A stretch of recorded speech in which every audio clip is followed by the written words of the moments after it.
Welcome to another episode of Google My Business Problems. My name is Brooke Borup with My Clone Solution, and today we are here with Benjamin Brown of 360 Sales Consulting, and we are going to be talking about why it is important to ask questions in sales. So you can Google this question and you're going to get a whole bunch of answers, but we're going to be talking about this specifically today because it will make or break the beginning of your sales process. So Ben, why is it important to ask questions in sales?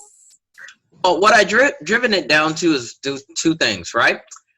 When you're in the sales process or you're selling, people are having conversation. Conversation is not only asking questions. When you start talking to somebody, then you're starting to ask questions like you're interested in them. It shows interest. So most of the time when I actually coach students, I found they do all of this talking. They won't let the clients talk because they assume that my product is for you. It's very hard for me not to tell you about everything that I actually have when in all, it really doesn't matter to them. It's actually about finding out the need and also the emotional need, which is one of my steps, emotional triggers.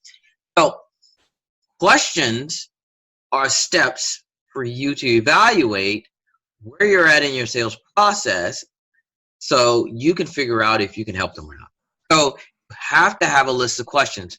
One example I use is Barbara Walters. She's the best interviewer, and she takes the people every year. That's very popular when she had that show at New Year's Eve, and people used to tune in just to watch her interview. Now, you know the people that she's interviewing. It's top 5 people of the year pretty much. You've seen the interviews, read the interviews, Rolling Stones magazine, GQ, but you know Barbara Walters is going to bring the pain. And that's because she asks more important questions. So my evaluation that I have is difference between a good and a great salesperson is a number of questions that you ask. And the answers that you get lead you to sales. Yay! Because that's what this is all about. So Ben's example was really great, and I believe he has more of those in his YouTube channel.